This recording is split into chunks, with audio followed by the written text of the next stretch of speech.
To the Creative Alliance Collab Night every third Wednesday at the Good Beans Cafe. My name is Al, I'm the host for tonight. If you have any questions, please ask. Basically, we run a loose ship here. Anything you want to do for 15 minutes, please do it. Song, poetry, storytelling, acting, dancing. We also have open canvas, so please contribute to the canvas. There's no right or wrong way to do it. Sign-up sheet is right here. So feel free to sign up. And yeah, we'll have announcements throughout the evening about what's going on, what's happening. And I'm just gonna let Seth get things started off and work the room a little bit. So please give it up for Seth. Yeah. Hey guys. Hey. Hello. This is gonna be real loose one, so bear with me. It's what I tell my butthole every day. Every morning, after drinking. No, I don't have any poop jokes tonight. I was thinking about doing some, but I didn't think it through. I got this one joke. It's about heavy metal, and it's been totally bombing at every show I've done, so I'm just gonna force it on you guys. Any heavy metal fans in the house tonight? Yeah. Yay. Not me, man. It's just bands pay me to wear this stuff as advertising when I'm on stage. It's the only way you can make any money doing comedy. And I got a heavy metal joke, but it only works if you know anything about heavy metal. And I've just been telling it without giving people any information. So I'm just gonna really drill every part of this joke into your head tonight. You have to deal with it. You guys ready? Do it. Yeah. Alright. You guys work out a lot? Anybody here go to the gym? No? Yeah. No way. I don't go to the gym. But the way the joke starts off, I'm gonna break it down. I listen to heavy metal all day, every day. And people are wouldn't you get bored only listening to one genre of music? But the answer is no, because there's so many subgenres. I can listen to a different subgenre every day.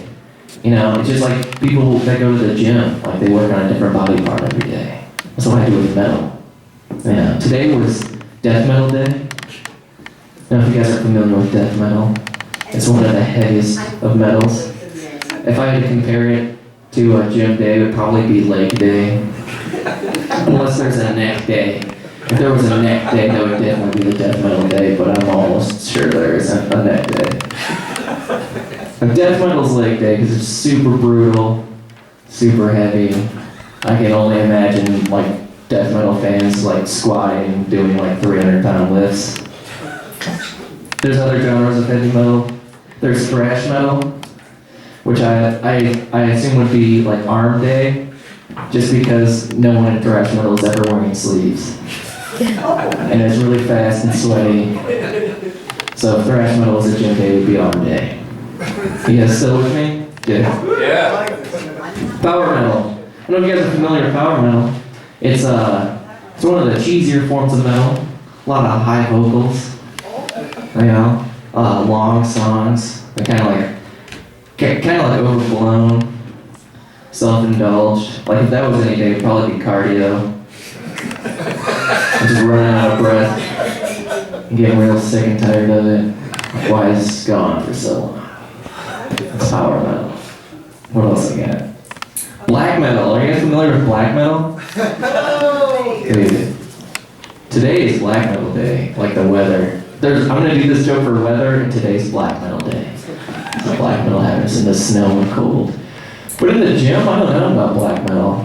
It's because black metal is just super, super lo-fi and evil. It's the most satanic form of metal. Almost all black metal is super satanic. No, it's definitely So I need you guys' help on this one. What's the most horrible and satanic, brutal day at the gym? Yeah, working on your core. That's actually what I had on the paper. I was gonna pause and say probably your core. That's black metal. I like that one. Doom metal. Are you guys familiar with doom metal? No. That's the slowest metal. It's just really, really, really long riffs and super, super depressing vocals. That's probably just the day that you don't go to the gym and stay at home feeling bad about yourself. Best gym metal day. That's all I got for that metal joke right now. I'll keep rolling though. What else do I got written down that I want to work on? My sister had a baby 2 weeks ago. Got any fans of babies here? That'll probably go way better than heavy metal. People like babies more than heavy metal. As far as like, yeah, we had a couple people that probably were babies. My sister has a baby now. I don't like babies though. And everyone told me that I would like one, like if I was close to it. Like if you had a baby or you had like a nephew, then you'd like it. I still don't like it. I don't know this baby. I don't have any reason to like this baby. He hasn't done anything for me. Why does everyone like babies right away?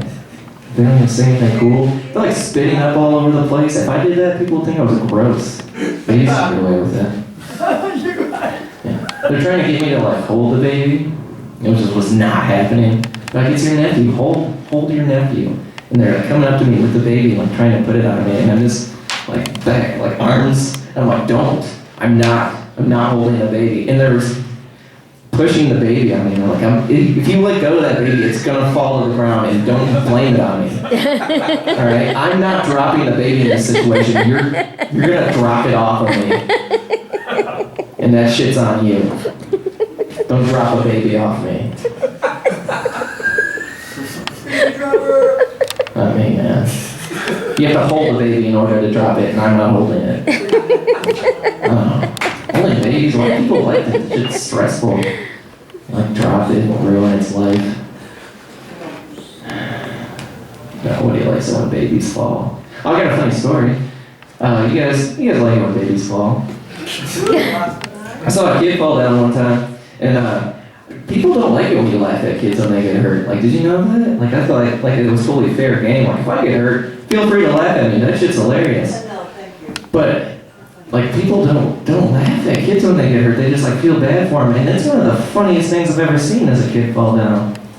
But no, you just get like dirty looks, which is too bad. Because one time I was at Crossroads Village, and I saw one of the funniest things I've ever seen in my life, which was this kid dressed as Spider-Man running down the stairs.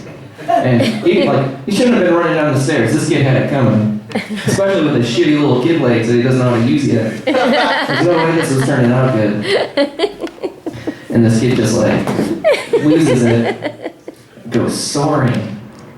He skips like 8 stairs all the way down. And like the ironic thing is that he was not handling this fall like Spider-Man would at all. But this kid hits the ground so hard, straight on his face, that both of his shoes flew off. And I laughed so hard I almost passed out. And I thought I was gonna get beat up by his parents.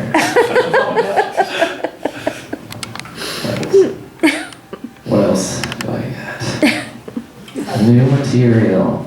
Doesn't have to be new. Oh, it's gonna be new. That's why I'm here. New material. I could close with something old, but you guys want to hear one of the greatest hits? Where's Lab Rat? We've got AIDS. We've got Don't do abortion again, abortion, okay? suicide. We've got that one. We've got the grandpa joke. What we do? Maybe. You guys hear the Domino's joke? I do a lot of pizza material. You know, like I talk about pizza a lot in my act. I'm becoming a pizza comedian. Okay, come on, let's do that. Which I kind of have a problem with. Like, I don't get labeled a pizza comedian. But I've been doing a lot of pizza material. People expect it from me. I got this joke about does anyone have a pizza ordering app on their phone? Like this really handy thing. Like you just use that app and you can like press buttons and like they'll send a pizza to your house. But they upgraded it now that there's a voice command on the pizza ordering app. And it's about damn time, am I right? Like I've been waiting years to be able to order a pizza with the power of my voice. I'm sick of pressing buttons on an app like some kind of caveman. I want to verbally communicate my pizza order to another human being, like a civilized person. I can't believe it took me this long to figure it out. What else I got about pizza? I ate a bunch of Domino's earlier. That shit'll really fuck up your teeth. That's a pizza fake-out joke. It's not really about pizza. It's about little game bricks. Which I do not recommend chewing on. Delivered pizzas. Got a whole bit about delivering pizzas, but I don't feel like doing it. I got bad tips. I'm gonna close on that old one. I got really bad tips when I delivered pizzas because it was in Flint. No one had any money to give me. I don't even know how they afforded the pizza, but I got like no tips. I got better tips every time my grandpa would shake my hand because he thought he was a real cool pimp. He's one of those guys that would slip you $1 in every handshake. Which was cool for me. It was cool. It just always left me wondering what happened when my grandpa would shake someone else's grandpa's hand. You know? Like, who gets $1 in that situation? Just imagine it's like two old men rubbing bills up against each other's palm. They're like, oh, shit, he's got $1 too. Probably trying to one up each other. They're like, oh, yeah, $1 in your handshake, that old trick, right? But what's that in your shirt collar? A $5. Oh, you can keep that. Lunch is on me, buddy. Other guy's like, oh yeah, thanks. But what's that? What's shining behind your ear? A Sacagawea coin. You don't see those that often anymore. Alright. I'm ready to go, but I had fun. Thanks for dealing with what you got. Give it up for everyone else performing the next. Alright, keep it going for Seth. Alright, yeah, we're really enjoying having these comedians here coming out, using us as guinea pigs. That's it. Yeah, we're gonna have Cody, we're gonna keep it going with comedy, doing a comedy warm-up. So, please give it up for Cody. How's it going, guys? Yeah. Cool. This is such a weird stage to walk on because, like, I feel like my footsteps are louder than my voice when I get on stage, so it's always weird to adjust to. I'm gonna move this out of the way. So, I remember growing up in elementary school, teachers, adults in general would always tell kids, you know, you can be whatever you want when you grow up. And of course, kids, a lot of them were, you know, astronaut or you know, a cop or a fireman. I just wanted to be cool when I grew up. That's all I wanted. And it sounds weird, but like, I remember the coolest kid in my class was a kid named Tyler Sherman. And this kid was a badass. Tyler Sherman was so cool. Okay, if I had a time machine, I would go, like, me now is still not as cool as 3rd grade Tyler Sherman. If I went back to 3rd grade, I would hang out with Tyler Sherman, but I would not bring my girlfriend because Tyler Sherman would probably bang my girlfriend. You guys have no idea. Tyler Sherman, he had spiked hair with the frosted tips. Keep in mind, this is the late 90s, so spiked hair with the frosted tips. He had an earring, and he had perhaps the coolest thing of all. He had, every day, he wore a fat pair of Jinko jeans. I don't know if anyone here, who here remembers Jinkos? I wore Jinkos. Okay, look around you. Anybody who didn't have their hand up, we can beat them up in the parking lot. Not cool. Right, for people who don't remember Jinkos, they were basically like a big denim skirt with like a, you know, cut in the center for legs. It's basically something like a white trash MC Hammer would wear. And they were awesome. And he wore them every day. And I really looked up to Tyler. I wanted to be like him. My unfortunate situation is I had the, I was known for the pee pants kid. And it's not for why you think. I used to pee my pants constantly. And it was a really unfortunate thing to be known as. Like, way too much, I would pee my pants. And I mean, I don't know why it happened, but it happened all the time. And, who is that? Is that like a notification to take medicine? No, I had anyway, I used to pee my pants a lot. And a lot in school, and it only really takes one time for people to start calling me the pee pants kid. And it got to the point where I became like the James Bond of peeing my pants. I was really good at hiding it. The number one thing, if you're gonna be a kid who pees your pants, is to wear black jeans. I don't know if you noticed.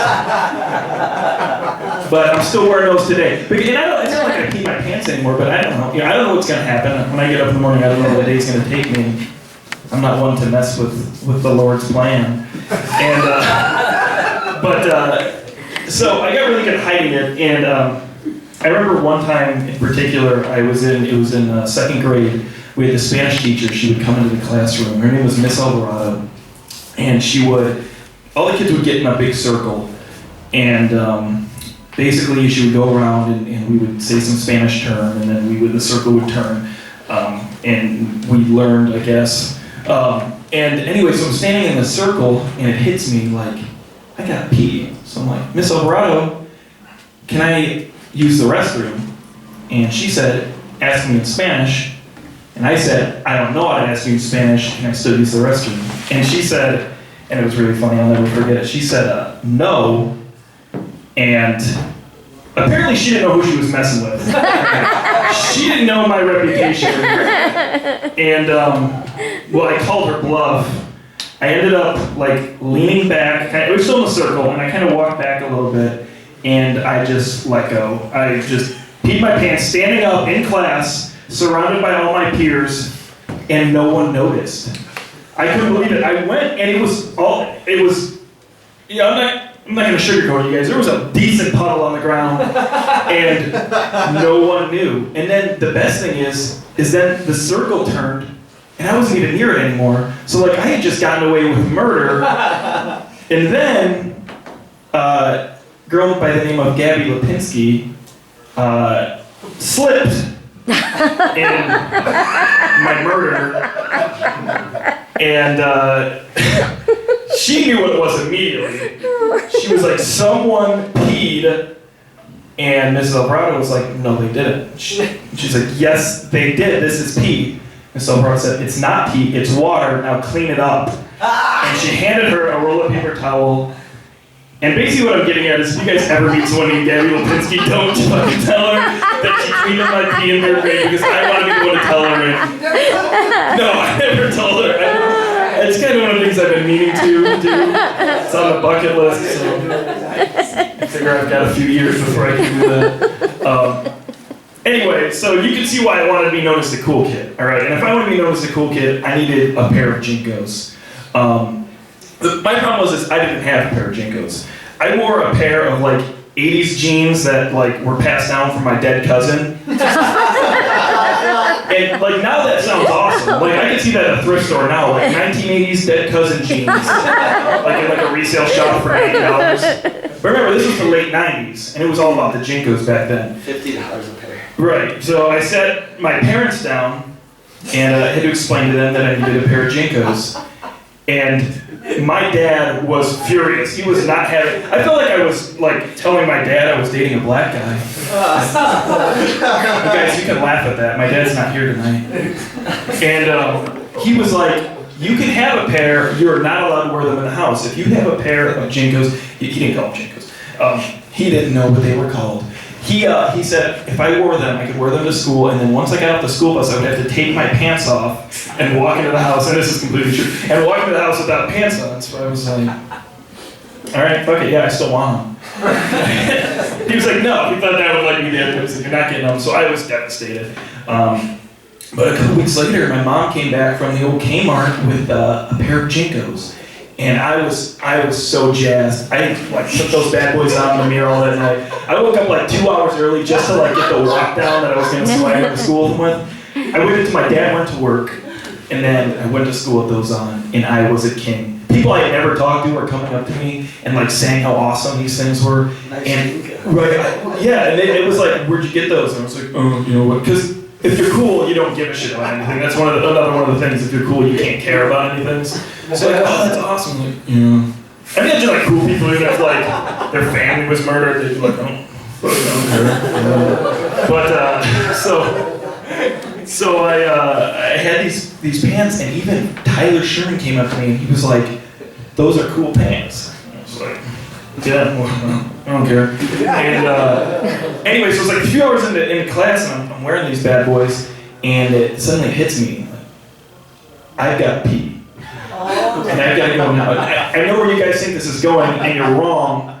I asked the teacher if I could use the bathroom, and she said yes, because they learned their lesson by this point. And it was uneventful. I went to the bathroom, I got there, and then that's where it got weird. I was in the bathroom, and I was doing my business, and who should come in but Tyler Sherman. He walked up next to me, and he said, "Let's share." And I was like, what is he talking about? And before I could figure it out, Tyler Sherman had pulled his pants down and pissed all over the side of my leg, completely drenching my brand new Jinko jeans. Before I could say anything, he pulled up his pants and he took off out of the bathroom. I'm now standing in the bathroom covered in pee, somebody else's pee. Oh, is that a true story? This is a true story. And now I have to explain that. And I went to the office, and at first I tried to play it off. I was like, oh, I was washing my hands and water sprayed down my leg. But the thing is when you're the pee pants kid, you don't get to use excuses like that. Nobody believes you. They were like, what happened? And I was like, okay, it's pee, but it's not my pee. And they were like, well, who was it? And I can't rat out the coolest kid in school for peeing on me. I was like, I didn't get a good look at the assailant. He took off before I could ID him, which, believe it or not, they did not, they didn't accept that excuse. So, basically, the coolest kid in school peed all over my new jeans, and I gave up on my dream of being cool for a while. Thanks a lot, guys. Yeah. You're cool. We think you're cool. Excellent. Let's give it up for Cody one more time. You guys got any shows coming up? I've been actually working on a movie for a while, so I've been trying to get back into stand-up now. Seth does like 10 shows every day. No, just open mics that are like an hour away. No one. Okay.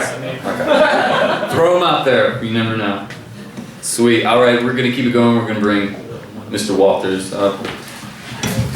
Hi everyone, my name is Jeremy Walter, and this first song that I'm going to do is actually an old cover by Leadbelly, and Nirvana also did it. It's called In the Pines. Check it out.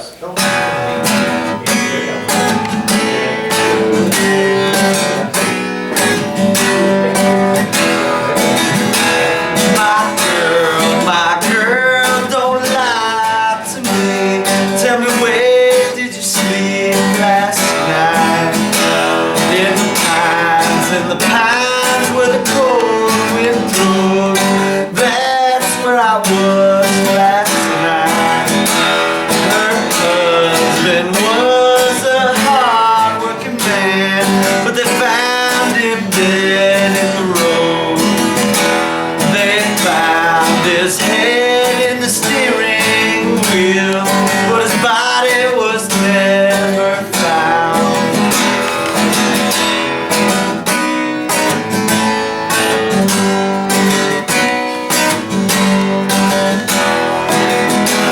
My girl, tell me where do you go when the cold winter wind starts to blow?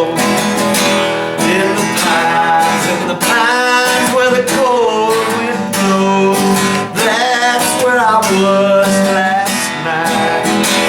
My girl don't love me no more.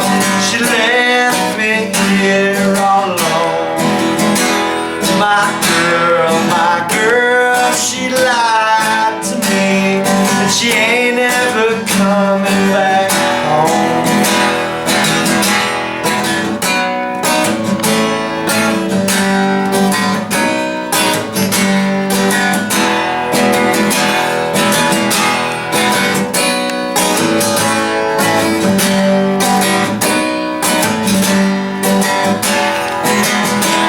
My girl, don't lie to me.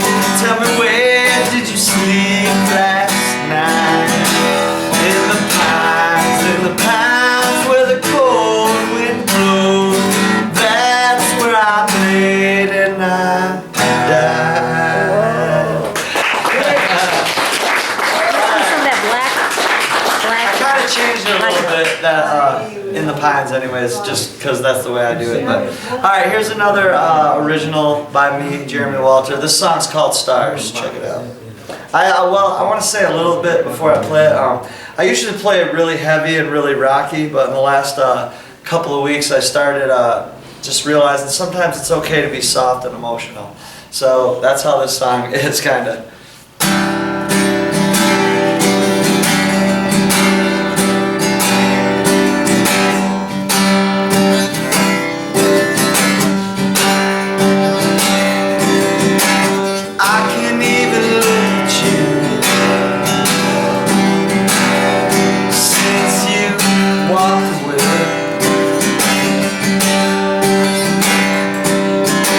But I know that you're not coming back, and you don't feel the same way. You're the only girl I ever wanted, but you don't want me back. Why'd you say I love you, baby?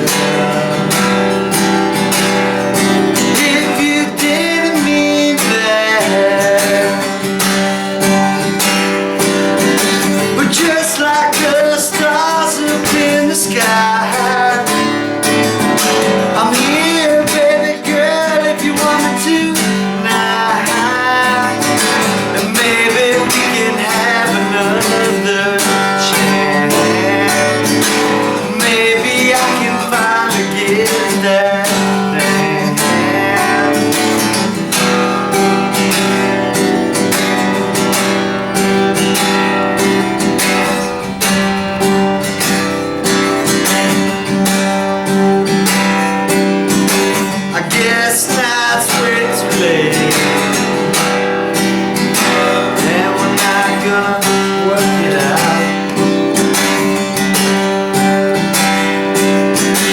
why'd you have to play me for a fool, then walk right out? Sometimes when I'm alone at night, I see your shadow in my bed. 'Cause ever since you walked away, I think I'd rather be dead. But just like the stars up in the sky, I'm here, baby girl, if you want me tonight, and maybe we can have another chance. Maybe I can finally get that thing.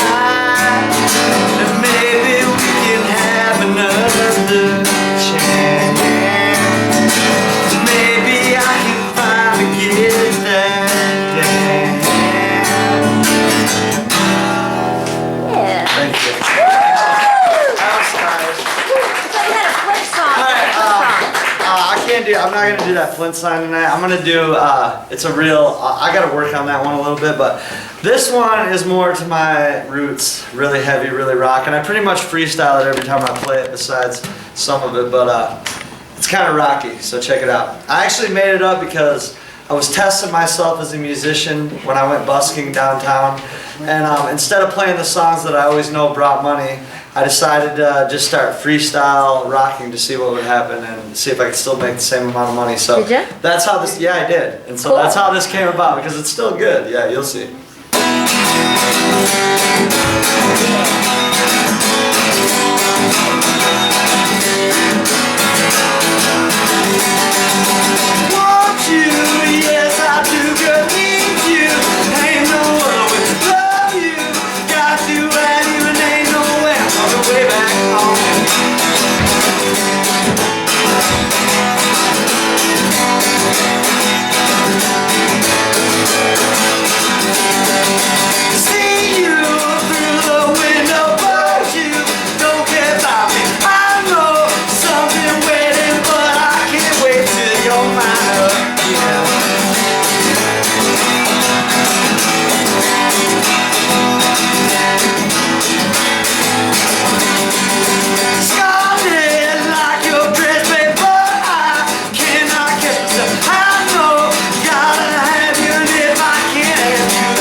Keep it going for Jeremy. Classic sound, man. Sweet. All right, we're gonna let Jennie take the mic. I'll take the camera. Because I know she's going to be working in the room, thank right? you. Yeah, no, I'll Gonna say do a one lot of place. movement. But if you, Interpretive dance. if you would make sure that I'm in the focus, you know, because it's a Yeah. bitch when you find out your head was missing and you did the whole thing like that. All right. By the way, my name's Al. I'm the host. If anyone wants to sign up, there's still plenty of room, and yeah, you can do just about anything up here for 15 minutes. The first thing I wanted to mention is that I took these little dog stories that a lot of you have heard these dog stories of before. Well, anyway, I put them all into a book, and then there is one chapter in this book, though, that I've never read out loud, chapter 8. But anyway, so I read chapter 1 and chapter 2 just recently, so I was trying to think of, and they do kind of go in order, but, you know, like, there might be something mentioned in one story that happened in the first story or whatever, you know, so you kind of have to read them in order. But, well, here, how about this one? This one is chapter 4, so I'm gonna read this one. This is Tales of a Practical.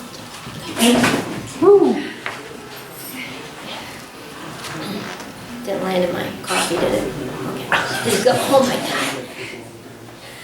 God. Anyway, chapter 4. One of the great pleasures for the practical dog is when he notices that not only is the door to the water room open, but the lid on that big white porcelain water bowl is open as well.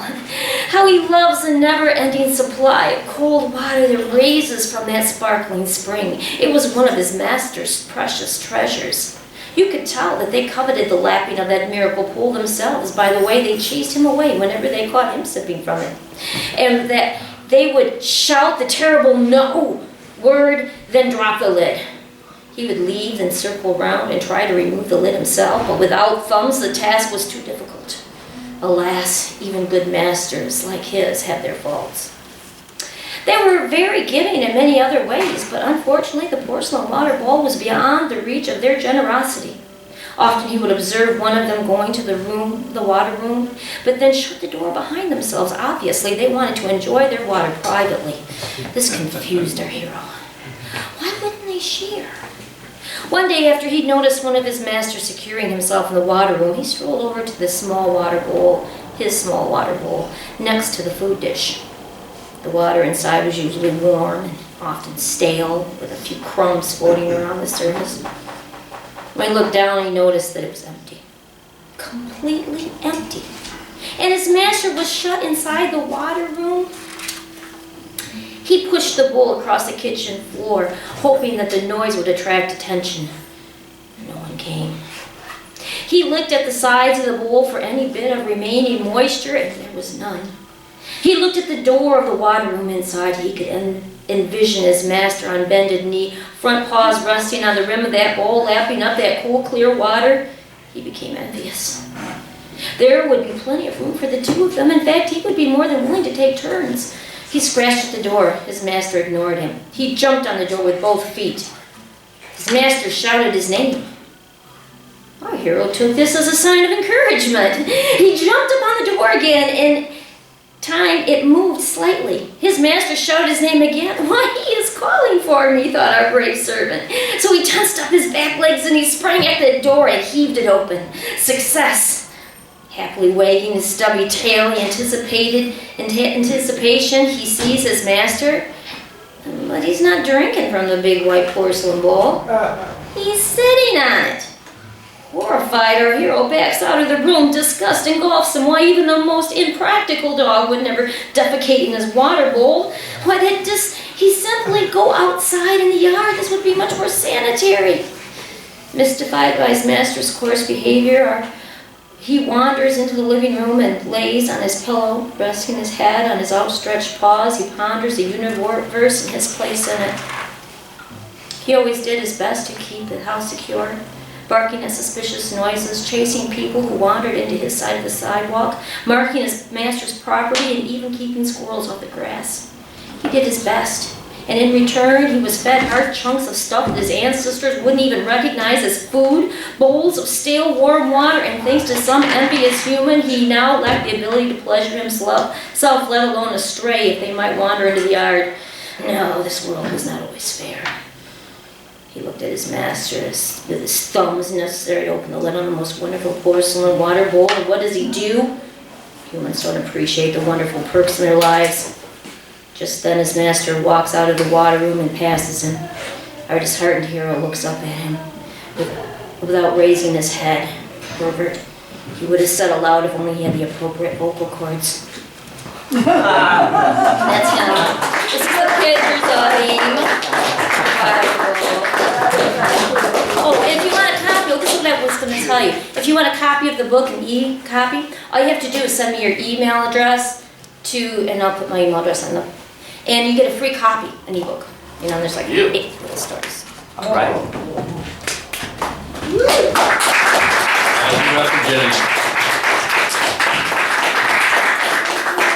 All right. December 12th, December Art Walk. Check her out at Page's book signing. Enjoy it. And I'll be playing music during that. Yes, and Jeremy will be playing music. His name's on the poster. Sweet. Check it out. Check it out. All right, we're gonna let Brian Pobocik come up as a fellow open mic host.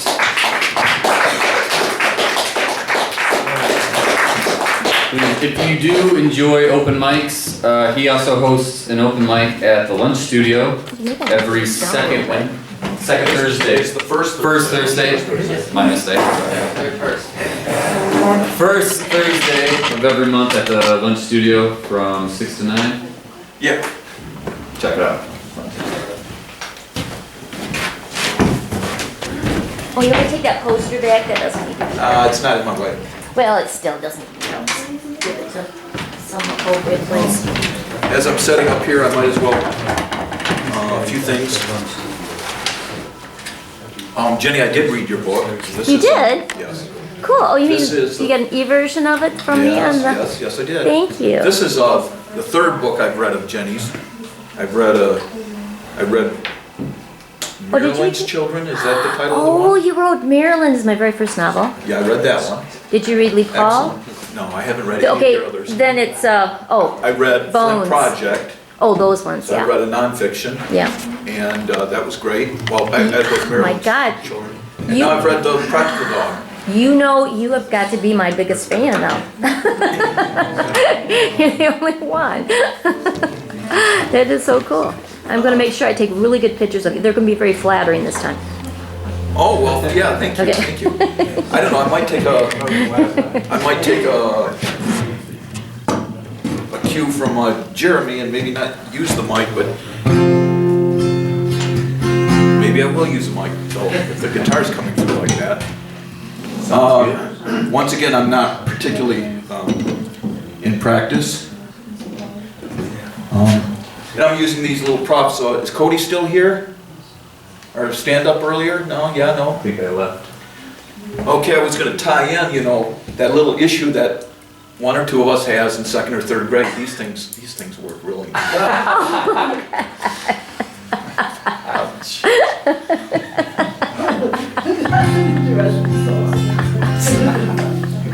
So I'm just gonna warm up. If I get through the song completely, that's fine. If I don't, that's fine. This will probably be the one that winds up on cable. So hello out there, Charter, and all you shut-ins, and just love ya.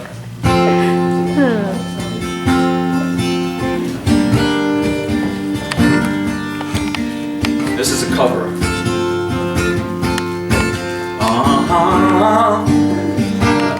Whoa, yeah.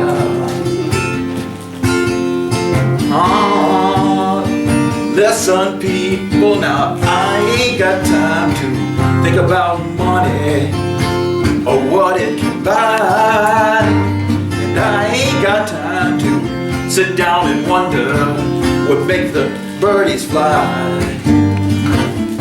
I don't have to think about what makes the flowers grow.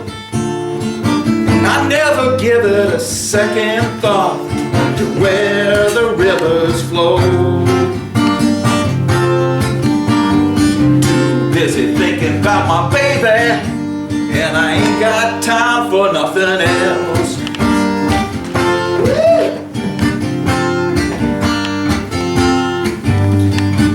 I ain't got time to discuss the weather or how long it will last.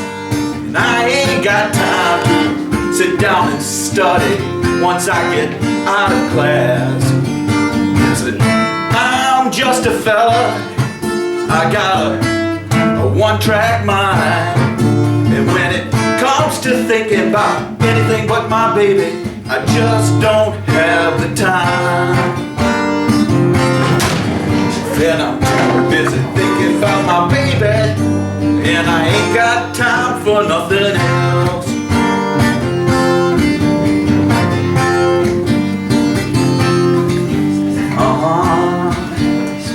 Yeah, yeah, yeah, yeah, yeah, yeah. All the diamonds and pearls in the world can't match your worth, no, no. I got some kind of wonderful people. I got heaven right here on earth. And I'm just a fella. I got a one-track mind. But when it comes to thinking about anything but my baby, I just don't have the time.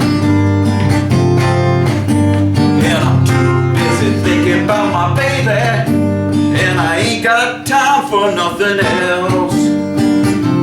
Busy thinking about my baby, and I ain't got time for nothing else.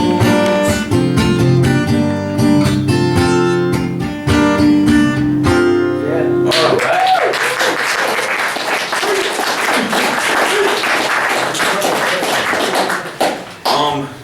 You know, I love doing Motown songs. Was it last month or 2 months ago? Jeremy pulled out Money, and so I figured I have to. He's our pace car. You're our pace car. So I'm gonna have to. Brum brum, baby. Is that also a Flint song? So for those of you not in this audience, but at the other end of the podcast audience, later on we're gonna have. I'm trying to look the house over as far as musicians. I know we have Kevin Kelly here tonight, so that's gonna be great. Newspaper famous, me and this guy. So, I don't know how this one's gonna work. Let me see. Notorious. Yeah. We'll try it. I don't like going up this high, but we'll go. So this is we tried it a few months ago. I think I can get through it. This is my contribution to, this is my second contribution to the Flint songwriting contest. Let me speak a moment about that. That's been an ongoing thing for about 4 or 5 months.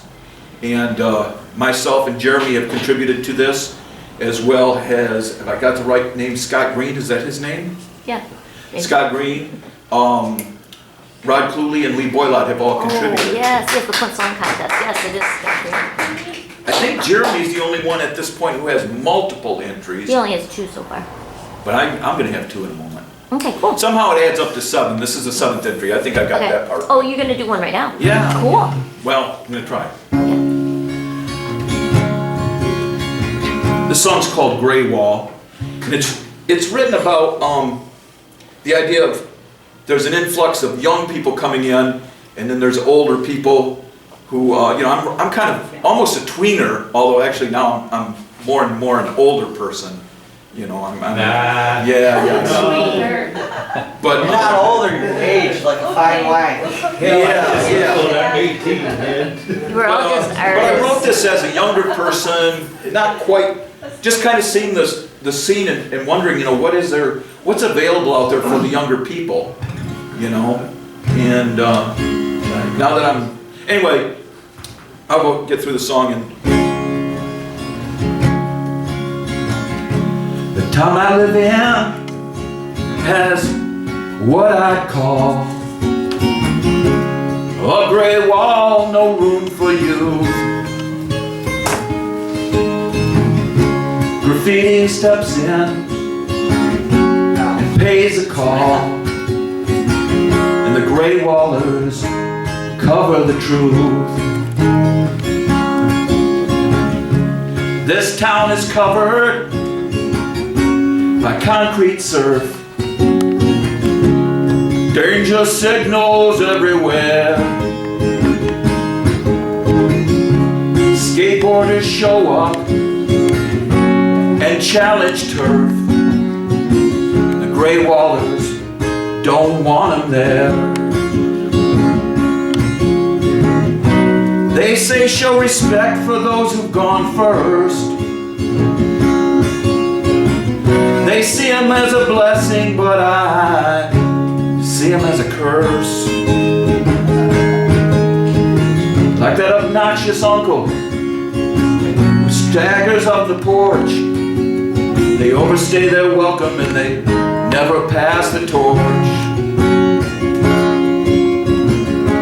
The city fathers built a reflecting pool. Reflecting pool to draw in crowds. Rumor has it that some reckless fool gonna knock down gray walls and push back clouds. And the gray wall is dedicated to those soldiers of complacency. And the mortar is mixed in secret foundries of masonry. Those ceremonial clowns, they do the dance of the ancient. They pat you on the head and they say, my son, be patient. The town I live in has what I call a gray wall, no room for you. Graffiti shows up and pays a call, and the gray wallers cover the truth. Yeah, the gray wallers cover the truth. The gray wallers cover the truth. Yeah.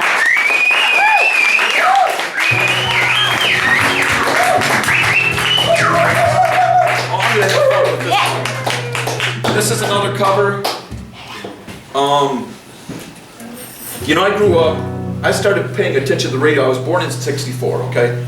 Late 64. I started paying attention to the radio in the late 60s. And it was AM radio for me because I was a little guy and whatever. But I started paying attention. One of my first heroes was basically Neil Diamond, okay? So, but I did kind of skirt the sides of the edges of what would be the singer-songwriter movement of the 70s as far as my interest in listening to music, such as Paul Simon and just quite a few others, Joni Mitchell. And Yeah, all right.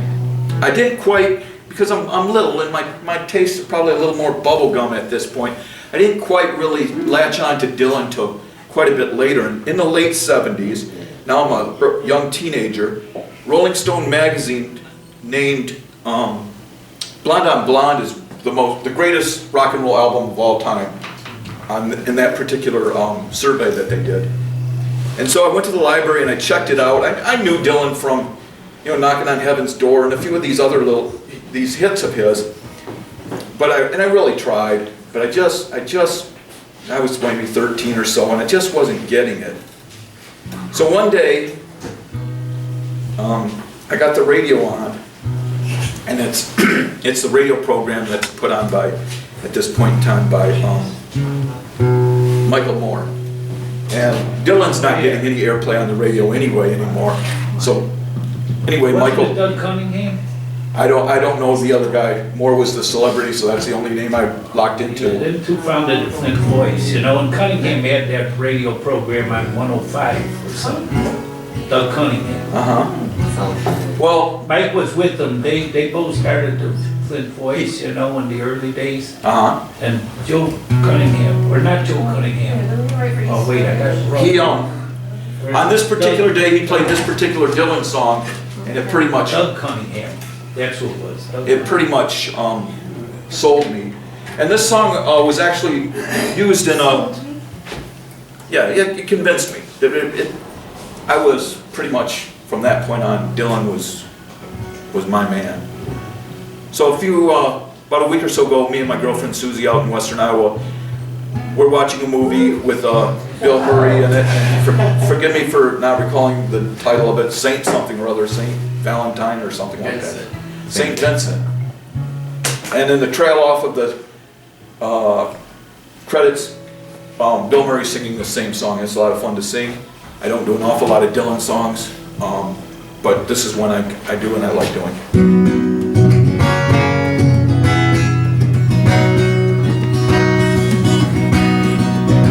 Was in another lifetime, one of toil and blood. When darkness was a virtue, the road was full of mud. I came in from the wilderness, a creature void of form. And then she said, I give you shelter from the storm.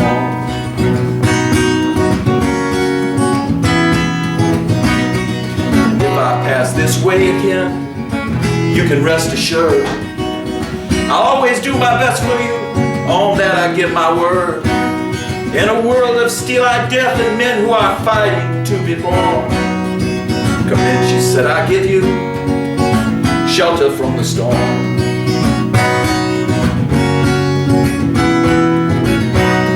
Not a word was spoke between us, there was little risk involved. Everything up to that point had been left unresolved. Try imagining a place where it's always safe and warm. Come in, she said, I give you shelter from the storm.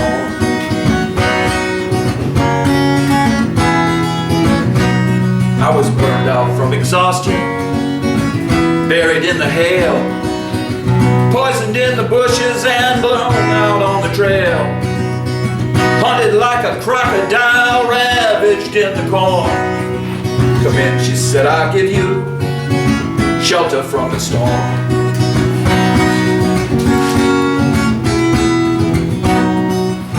Suddenly I turned around and she was standing there. Silver bracelets on her wrist and flowers in her hair. She walked up to me so gracefully, took my crown of thorns. Come in, she said, I give you shelter from the storm.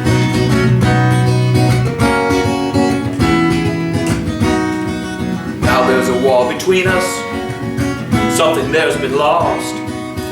I took too much for granted, I got my signals crossed. Just to think that it all began on a non-eventful morn. Come in, she said, I'll give you shelter from the storm.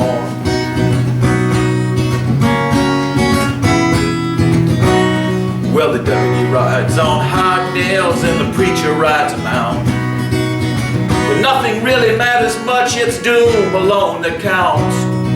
And the one-eyed undertaker, he blows a feudal horn. Come in, she said, I'll give you shelter from the storm.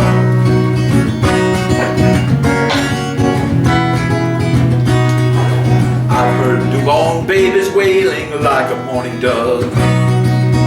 Old men with broken teeth stranded without love. Do I understand your question, man? Is it hopeless and forlorn?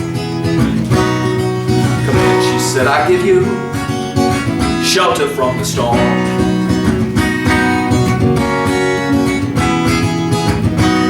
Well, I'm living in a foreign country, but I'm bound to cross the line. Beauty walks a razor's edge, someday I'll make it mine. If I can only turn back the clock to a garden herborn. Come in, she said, I'll give you shelter from the storm.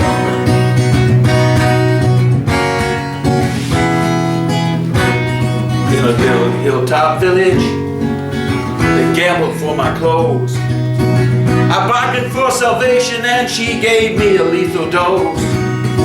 I offered up my innocence, got repaid with scorn. Come in, she said, I give you shelter from the storm.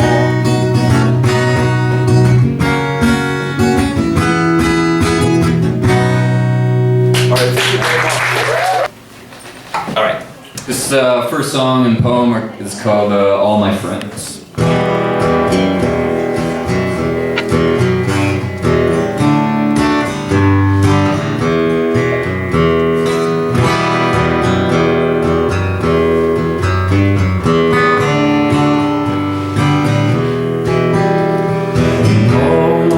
Friends are up to their eyeballs in tattoo.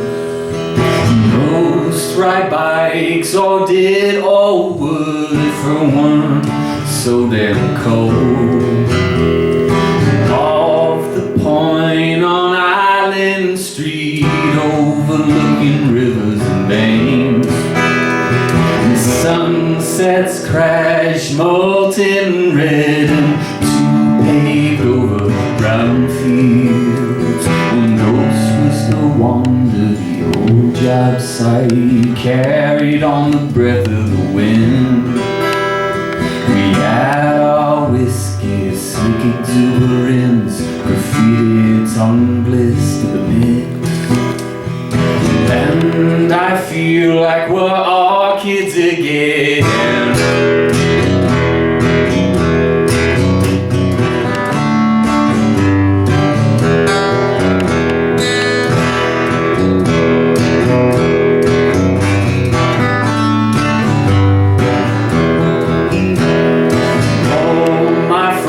All the ones worth keeping understand the appeal of a house. All along the scraggly side lots, sweat-built food forests. And if I don't say so myself, all my friends are really cool cats. Dogs and family freaks trying to get enough to start again. When ghosts whisper wander the old job site, carried on the breath of the wind. We had our whiskey, slick exuberance, graffiti, tongue bliss to the mix. And I feel like we're all kids again.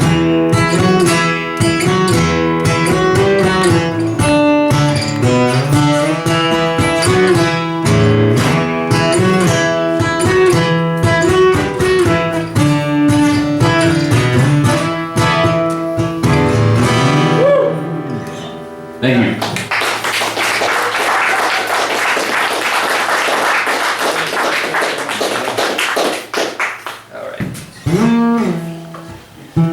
Alright, this one is called Hometown Poem, No Rush.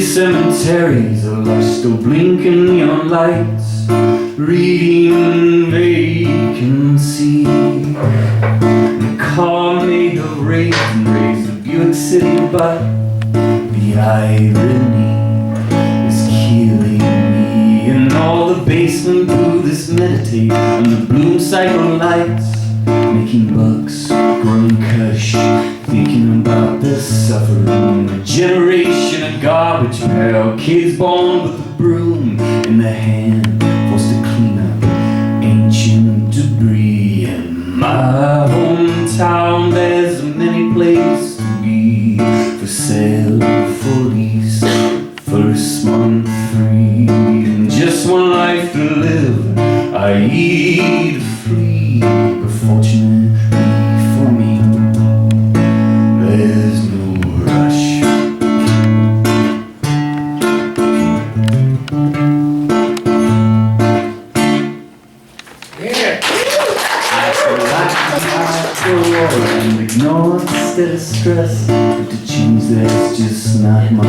left. Few pillared roads of half-burned gutless homes, and a few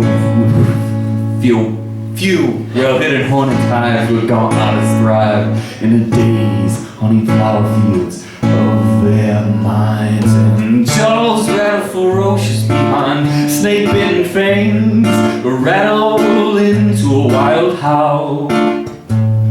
It penetrates your unknown like a lapping lick of an inner shiver. And passion kids make clunky claims to fame, though no one will really ever know their name. In my hometown there's many places to be, for sale, for lease, first month free. And just one life to live, i.e. to flee, but fortunately for me, there's no rush.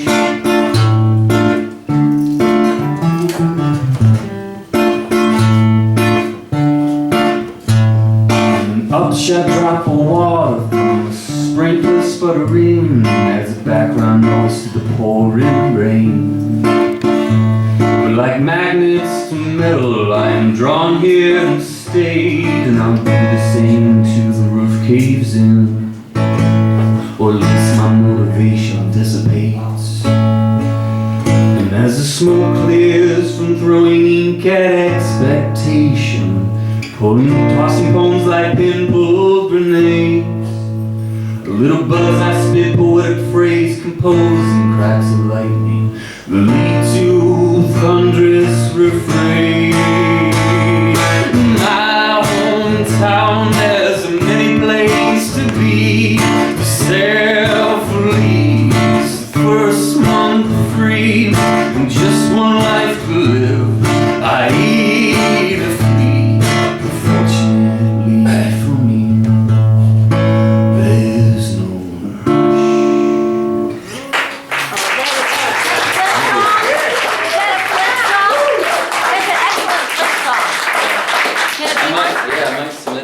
Okay, cool, because that's an excellent. Yeah, I like it because, I mean, it's like a partnership. I didn't come up with the words, but I found a way to fit them in. What's amazing is that you've got a lot of them memorized, I think more so than Nick, because I've tried to videotape them.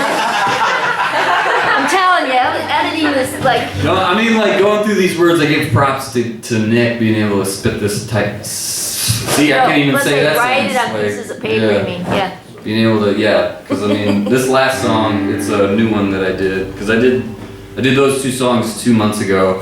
Last month I couldn't make it. But this one is really nice.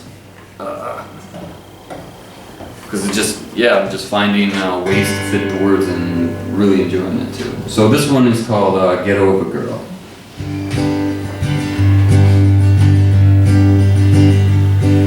Mistake my aimless wandering for planned exploration through the curvy avenues of your body.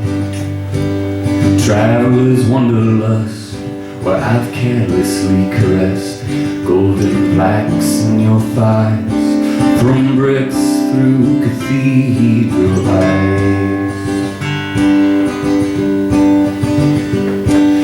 Flicked enough wishing whispers like stray matches into your ear like the way, and I hope you never feel used. Do you feel confused? Worries been driven in to the dead-end street across your face.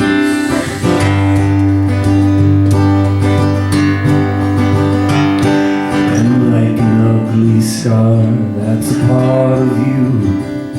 I am permanent, and like an ugly scar, that's a part of you. I am permanent. You told me to be at home, you and your asphalt makeup, paved over potholes and gritty dirt road paths, but it wasn't enough to keep my teenage feet from walking to greener grass.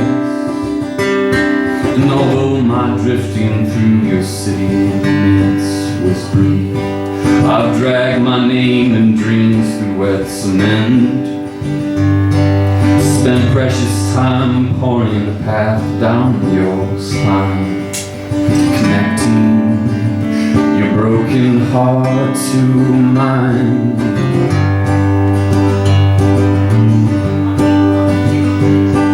And like an ugly scar that's a part of you, I am permanent. And like an ugly scar that's a part of you, I am permanent.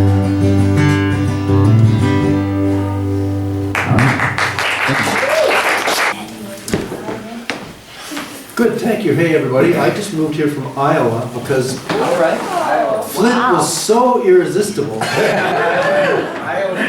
And also because I have a big hole in my head and nothing else in there. No, I got... Warmer here? Well, yeah, warm. Sunnier climes. I'm moving back, I just decided. No, I just decided as of today. Yeah, I got interested in Flintopia courtesy of Eric Spielmaker, E.J. Spielmaker. Yeah, stand up and take your clothes off. Yeah. Or take a bow or take something. So anyway, yeah, I mean, this is just absolutely crazy, but I just moved up here. And so I played guitar for quite a while. And you know what else I just did? I sliced this finger on something sharp today. And so, want me to really show you this finger? Anyway, just, you know. So anyway,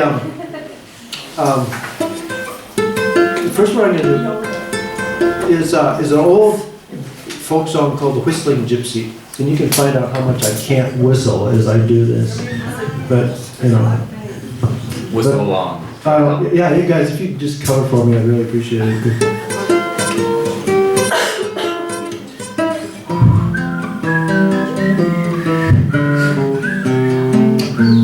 I sure ain't coming out. Let me try it.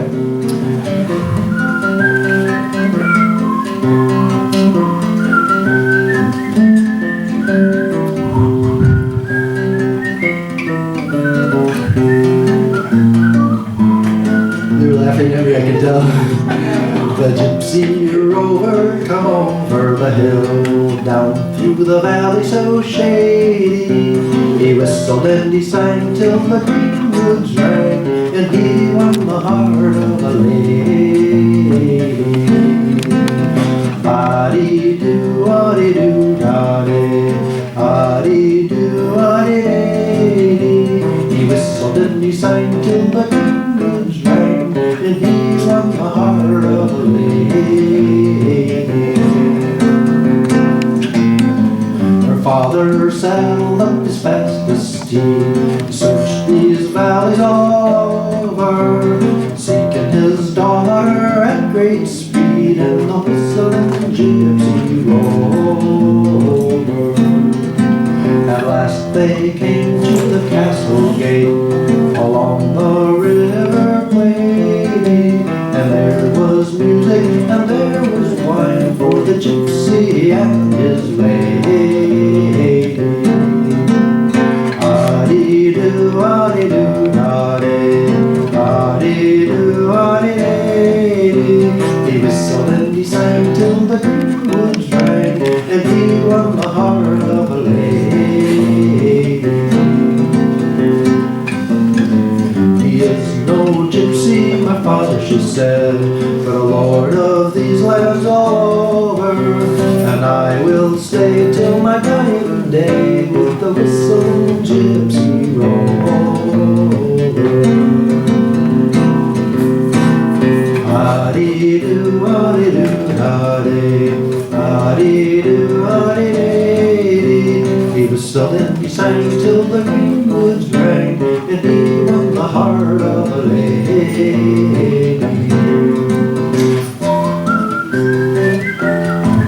That's right.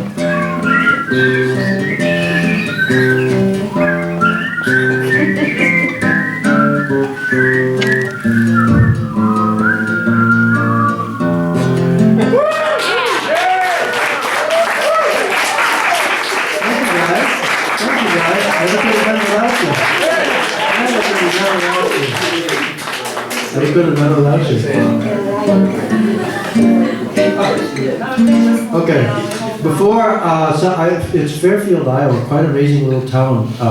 Oprah came there and did a thing. It's a town of 10,000, and it's kind of the center of the Transcendental Meditation Program. And she heard about it, and she came there and visited, and then started meditating. Her whole staff started meditating, and it was also one of the Smithsonian Magazine did a thing on the 20 best small towns in the country under like 15,000, and Fairfield was 1 through 19, isn't that right? It was top 10, and Petoskey was on the list as well. Yeah, it was one of the top. And you came to Flint. Yeah, that's what yeah. Well, you know, I'm easily swayed. Tom's a hippie. You like a challenge. Yeah, well, it's so cool. There's a frontier going on here. Yeah. The old guards moved out. Please tell me if you think I got it right. And so the people that are coming in are creative people. People who want to live where it doesn't cost very much. And want to be part of the solution. Starving artists. What? Starving artists, right. Starving is so fun and interesting. But, I marched with Dr. Martin Luther King back in the 60s, and I always wanted to be part of progress and stuff. So, speaking of progress... We got a celebrity. What? We got a celebrity. Well, Who good. is it? Tom has four songs on the charts. He's the man. National Heritage. Come on. Yeah, I just got a song that Were went you out in on... Chicago in '68? What? Were you in Chicago in '68? You're darn right I Oh, was. So was I. You were. His dad was a cop. Your dad was a cop. Well, My dad was a cop. yeah, I'll tell you. But he had died before he would have kicked my ass. I was like, no kidding. I was in the International Amphitheater for a folklore festival for the last event before the convention, the '68 convention, which was in the International Amphitheater. I was there, and we were standing. I had this job working at the University of Chicago I delivered packages of stuff that would come in through the loading dock to these scientists and the Metallurgical Institute and Enrico Fermi Institute. Enrico Fermi is one of the atomic bomb, one of the fathers of the atomic bomb. The atomic bomb was basically hatched on the University of Chicago campus, in case you want to know. And so there was this really nice sculpture by Henry Moore, which sort of vaguely represented a mushroom cloud, but it was also represented a mother holding a child. So it was like, can we do something with this kind of thing? But anyway, so that was, but before Iowa, as I was I was long way getting around to there. Through a circuitous kind of logic. I lived in Minneapolis, and it was a bitter cold day in February, about 8 below, and I went into this gas station, and they had Total. Ever heard of Total gas stations? Yeah. Well, I went into the Total station. I think they had become extinct, along with the dinosaur from whose bones their oil came. Right. But anyway, so I went into and here was this really, what's the best word? Fetching, young lady? Hot? Yeah. Anybody understand? You understand what I'm talking about? It's a difficult concept to grasp. But, and she had on, a tank top and a bare midriff, which was all suntan, and this beautiful gold belly button. Ring. So that was definitely songwriting material.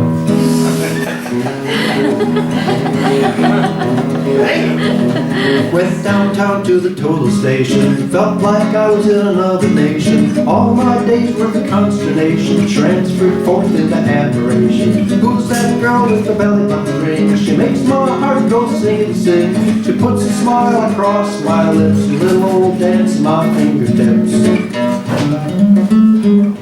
What makes me need gas with a Total? What makes me just rev my motor? Why do their papers have more than news? Think of any old reason you can choose. She's got a sweet little midriff underneath her sweater, man, oh man. And all around that middle section, everything is 10 on 10. And right in the middle of everything, right through the bottom, there's a little gold ring. I thought I had seen everything, but this one makes me beat my wings. And right today, life just seems grand, and that's why I'm the belly button man. Yeah, one thing I got to tell you. Something's driving you crazy. Well, you don't even know if it's your sense of smell. You've gotta go see that belly button. Why, oh why does my gas tank need that total gas? Why, oh why is that station one I just can't pass? Why can't I remember anything? Must be the girl with the belly button ring. This total state of integration is bringing on me for flagellation. Dancing is the only thing, my friend, that'll bring this thing to a happy end. Why, oh why does my gas tank need that total gas? Why, oh why is that station one I just can't pass? Why can't I remember anything? Must be the girl with the belly button ring.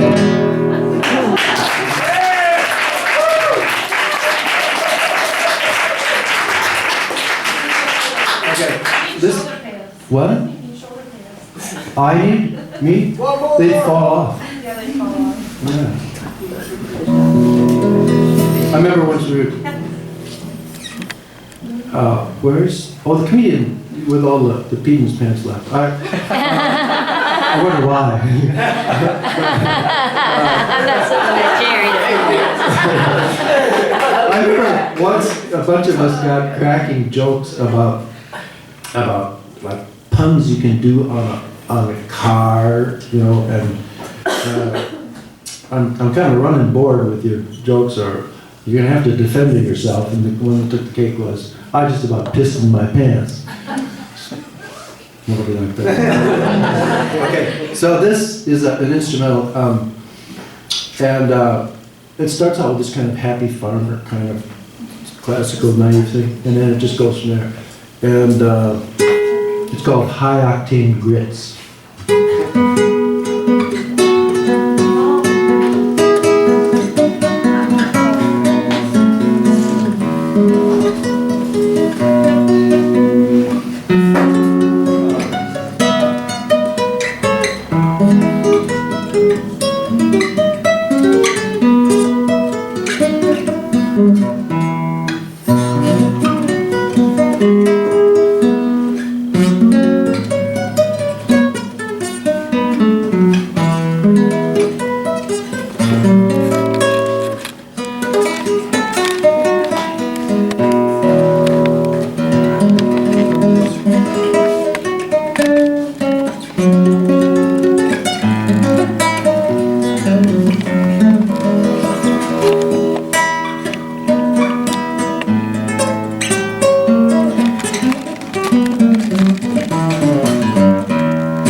Hello there. Hi. I got 4 brand new poems. Yeah. The printer and I finally end it. I realize now that it's really all about the final product. I might have liked how you sort of spoke to me the way that you always did as you browsed the order that lay in front of you. How you chirped in recognition of each of those commands, each task that entailed the words I plucked out or plugged in. The way that you always let me know what you were up to. I breathed with you during those moments of hesitation. It always turned out that you were actually not confused, that you were just eyeing the space in front of you with your feet on the floor. I might have liked how the rhythmic clicks and drags turned into a mechanical tap dance that I recognized each time, and I did prefer your version over any other version. You were my printer. You were the one that I knew. But I realize now that our relationship was built around one solitary task, and the fact is that that task is something you are no longer able to do. And it's time for me to be a little more aware of these things. Yesterday you moaned where you used to always click. Yesterday you did not do what I had asked you to do. And yes, I think that because of that, I really need to find another printer. And so I went to the store, and I did find that printer that I was looking for. And so, yeah.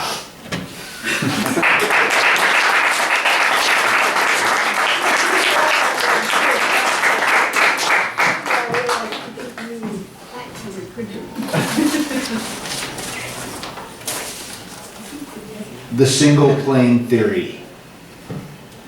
An amoebic metal, a maniacal pixel, the single plane, at least one of them, will always be somewhere in the sky as viewed from below.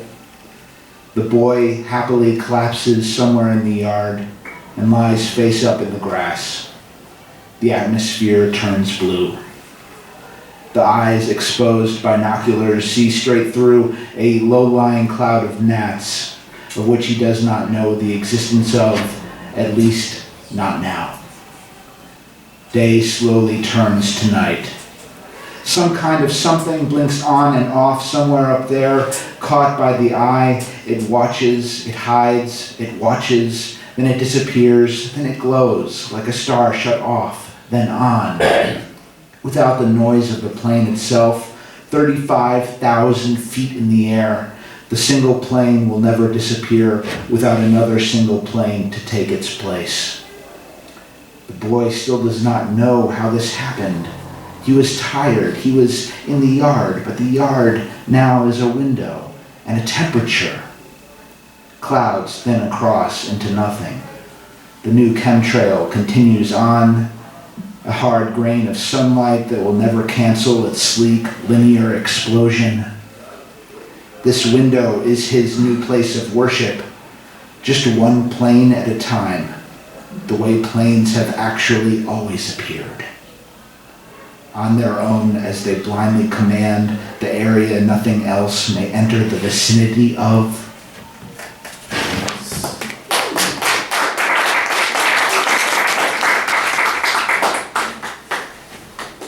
So I have now sponsored a child on through Save the Children, and I have a little story about how this came into being. I don't know. I'm kind of awkward. I don't know what to say to this child. So if anyone has any ideas, just come up to me after the show. Anyway, $20 a month. The photographed portrait of an impoverished girl was the only thing to stare at as I ate the meals I ate at my small dinner table for about a month. I don't think I ever read her name right, not even once. Mudad Olin? Let's just call her Madeline. A black 5-year-old from Haiti with big eyes that somehow hurt, that never asked me any questions aside from maybe, who are you?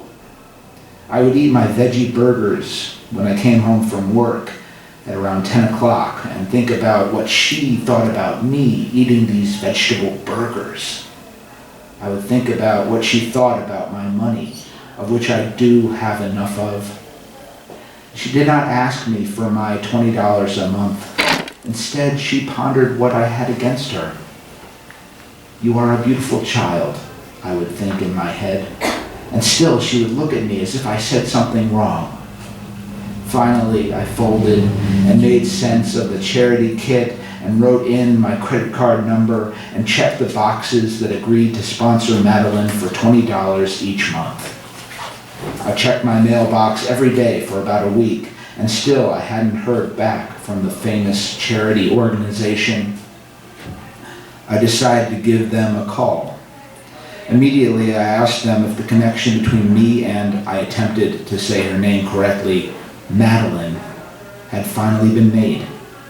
The operator told me that Madeline had since been selected for a sponsor online, and that my child's name is Jennifer, and that she is from the Philippines. I told the operator that I had, in a way, grown fond of Madeline, but that ultimately I was glad that the sponsor child I did end up with has a name that I can actually pronounce. That was when the operator and I went ahead and laughed about a name unlike any we had ever seen written.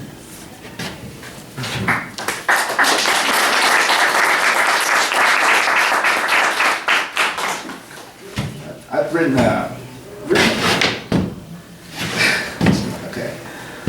little things on stage sometimes distract me. That's what I'm doing. I'm kicking a wire to the side. Anyway, I often write about, if there's one grade that I write about the most when I was a kid, it's second grade. There's something about second grade, you know. That was the last grade where I was at the public school down the street as opposed to the private school out in the suburbs. And I was basically the only white boy in the class. I really think I was, out of a class of about 35 kids, I was the only white boy. So that year had a profound effect on me because kids were beginning to think about themselves as adults and their role in society and stuff like that. So this touches on that. One republic. I pledge allegiance to the flag of the United States of America. A classroom full of little second graders enunciate each word behind their little desks. They take their seats. Today they learn about the first president, the Washington Monument, and Pluto, the tiny, cold planet that will never, ever sustain life. They learn about the Milky Way, The white boy in the back pictures milk splattered across the kitchen floor at night. These are the months of the year. They are pictured above the chalkboard along the side wall of the classroom. These are the letters of the alphabet. They have their own song. They are pictured above the months of the year along the side of the classroom directly next to his desk as his eyes escape to April, settle around H or Q. The first president of the United States happened to be white. It just so happened that all the others were too. The moon is the only celestial body other than Earth that can be inhabited by life. That is where we visited. That is how we know. The Hebrew alphabet is a page that only one of these children can identify. These are the esoteric pictographs made audible, made fluent. Today, meaning any sound bite or bit that enters the intellect, anything that can also run on and to the Republic and past the Republic and all that it stands for, one nation under God. Thank you.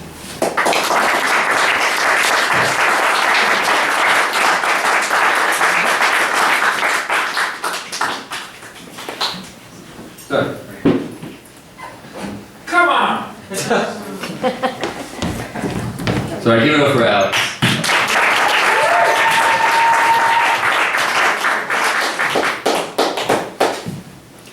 Alright, do we got a Nathan in the house? There he is.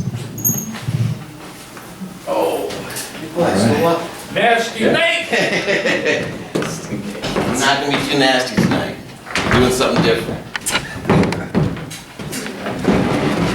For those that know me, I normally do poetry, but for the very, very first time ever, I'm gonna share a short story. Oh, cool. So, again, first time, so this is a new format. I'm nervous, my voice might even crack. And I know that short stories take a little bit more time, a little bit more attention, so bear with me. Hopefully you enjoy it. This is called Two Funerals. P.S. There is no sex, drugs, drinks, or rock and roll. I'm sorry. Those who know me know that, yeah. Penis jokes. What happened to you? I know, for once now. Two funerals. The day was nearly gone. The sun had slowly made its way down, creeping over the horizon until noticeably descending like cascading marmalade, causing the stars to brighten as the pinks of the sky magically morphed into indigo. In the giant field of grass below, an old massive willow tree stood high. It unintentionally acted as a marker for the halfway point between the small house and the garden at the foot of the dense woods that stretched for miles. Her long-drawn branches swayed eagerly in the summer night's cooled air, dancing to a rhythm that only the wind understood. Underneath those dangling branches at a safe distance was the fire pit. The flames leaped into the air, reaching jealously towards the stars, and danced, following the same rhythm of the swinging branches. This is where the family gathered. Directly under the tree stood an aged doghouse. The shingles of its tiny roof were finally beginning to peel off. It had once belonged to the Doberman that had lived there with the old couple when their kids were still just kids. It seemed forever ago that she had died, but the house was left and continued to stand there, almost as a lasting memory, a tombstone, so to speak. Now, instead of a house and means of security, it acted as a device for the grandchildren to climb and play on.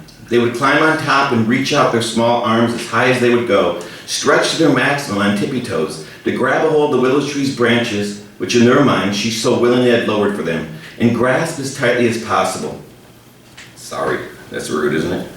That thing. I'll cut that part out. Then with a leap, they would fling themselves back down to the ground over and over again, while their parents sat around the fire, chatting about only things that only adults are interested in. With each climb, grasp, and swing, the old doghouse would shrug its shoulders a bit more, borne down with creaks and shrills. Eventually, the enormity of the night and the darkness that comes with it pressed down further and harder on the fire, reducing its red and orange flames down to simple sparkling coals. The children, worn down from their running around, now rested on their parents' and grandparents' laps. They sat with their arms and legs pulled in closely to their bodies, struggling to keep their eyes open as they tried to gather as much heat from the fire that struggled to burn. Parts of the wrappers from packages of hot dogs and marshmallows lay littered around the fire pit. As the night came to an end, the eldest of the group, both a father and grandfather now, gathered the litter and it was all thrown into the fire to burn, a final eruption of dancing flames. But as soon as they succumbed to their brief stint of burning out, they lost their weight and were torn up into the air by the warm air currents to dance alight amongst the fireflies before being dropped back down to the ground. The dwindling fire announced all too loudly that it was time to go. The family cleaned up the area and folded up their chairs before making their way across the yard from the willow tree to the small house. The children did so sluggishly, as if every extension from their bodies weighed too much to carry, arms dangling and legs dragging. For them the walk seemed eternally long, although later, when they'd grown older, they would be surprised at how short of a distance it actually was, the confusion of a child's perception. Once the front yard was reached, they all piled into their vehicles, children and grandchildren, and then backed out of the driveway to begin their drive home. The old couple stood in the doorway, waving until the taillights were at a distance that they could no longer see. At that point, the old couple walked inside to the comfort of the warm glowing lights of the kitchen. The old man turned off the porch light, shut the door, and turned the lock the same way he had nearly every night before for the past 40 years. It was now safe to say that this was his house and his home. No one else would ever be able to make that claim the way that he could. "Look at the old willow in the moonlight," the old woman said. "How I love that tree. Let's go sit underneath it for a while longer, at least until the coals die." "Not tonight, lover, it's getting late. We can sit underneath it another time. I'm tired. I'll be in the bedroom in a minute." With that, the old woman went to the room, undressed, put on her worn and old nightgown, and slipped into the bed while he began his nightly routine. He first took an assortment of pills, medication for his heart and his blood pressure, and an assortment of vitamins to supplement his diet. A handful of a colorful concoction, all taken down with a single gulp of water. After that, he began to make his way from the kitchen to the bedroom, hitting various light switches and turning numerous locks from doors to windows. When he got in the bedroom, he found his wife was already in bed, the majority of the blankets taken by her, as they always were. She hated her knees touching each other, and so she would claim half the blankets to pull around her and tuck between her legs. In their youth, it used to be a battle, the constant pulling back and forth between the two, but in the later years now, he had learned to not necessarily succumb, but rather work around the problem, and thus always kept a spare blanket on the fringes ready to cover the bare spots of his flesh that would inevitably be exposed as the night progressed and her tugging and pulling increased. He took off his old sweatshirt and pair of blue jeans that now had a permanent wallet wear in the back right pocket and folded them nicely before setting them over the back of the small chair in the corner of the room. It was the same routine as it had always been. In their nearly 50 years together, there had only been 3 nights that they had slept apart. "We did a good job," he heard her say as he removed his eyeglasses and put them on his dresser, sliding into bed. "Yes, we did," he responded. "The smiles on our kids' faces and our grandbabies. We sure did good, lover." "I couldn't ask for more," he responded as he finished climbing into bed, turned off the small lamp next to him. They both stirred as he slid his body slowly next to her, making himself comfortable being close to her body. After settling in under the covers, he turned his head and kissed her on her forehead, the same way he had nearly every night before this for the last 40 years. It was now safe to say that this was his wife. No one would ever be able to make that claim the way that he could. As the minutes on the clocks by their bedstand passed, the two slowly fell asleep. "And I miss you. ... Next part. The next morning eventually came, and the old man was awoken to the daylight shining into the blinds and drawing patterns in the wall with the help of the swaying leaves outside. He sat up in the bed and turned with a strain and an ache, letting his legs dangle over the edge of the bed while he stretched long and hard before standing up. In his nightshirt and boxers, he reached for his glasses and walked down to the bathroom the way he had every other morning. Although he did not know it yet, this morning was different than the rest had been over all those previous years. This morning, she would not wake with him. When he went back to the bedroom, and as he leaned down to kiss her on her forehead, the same way he had nearly every morning before this for the last 40 years, he discovered the interruption in their routine. Death, like the coward he is, had stolen her from him in the middle of the night, despite the locked doors and windows while he was sleeping. As his lips pressed against the wrinkled skin of her brow, time froze, and they seemed to stick like a tongue to a steel pole in the dead of winter. She was cold. He knew her and he knew her skin, nay, her entire body. For the first time, her forehead was foreign to him. Before he could end his kiss and before a shock could overcome him, or even time could manage to muster its strength to pass, reality set in. She was gone. At first, he simply looked down at her in her forever peaceful slumber. He did not cry, although he would later at the funeral. He simply climbed back into bed with her and held her as he went back to sleep. Upon waking in a few hours, he kissed her on her forehead again, as he always had, and then got ready for the day, the only thing he knew to do. After completing his morning rituals and routines, taking his time before facing the inevitable, he first went in and removed her nightgown, amazed at the way that her body wasn't as stiff as he had always foretold him and thought that it would be from rigor mortis. He had to do so in order to clean away the defecation and urine that she had released in her last breaths. There was no way he would let anyone see her in such an indignant fashion. Next, he first phoned the police and then the family. They were eager to come running over, but he asked to be alone today. After the police had finished their procedures and he watched as she was zipped up in a black bag, as if only worthy of a step above garbage, the only difference being the entitlement of a zipper, and then was carried out on a gurney and removed, he slid open the back sliding glass door and looked outside. It was getting to be dusk, and there stood that great willow tree, so sad and so desperate. He remembered her request the night before, but to only sit underneath it until the embers died, in a suggestion of some other time. Against the faded light, its profile sang in shadows, almost begging for company. He walked out into the patio and grabbed one of the folded chairs that were propped up against the side of the house from the previous night. He had not had time yet to put them into the garage. With chair under arm, he made his way across the yard to the old weeping willow. If only he wouldn't have been so foolish and stubborn as to put this off for but one more night. He would not have found himself doing this alone. He unfolded the chair and sat down under the tree. The soft wind blew her long branches to and fro, occasionally causing them to carelessly sweep across the old man's back and face.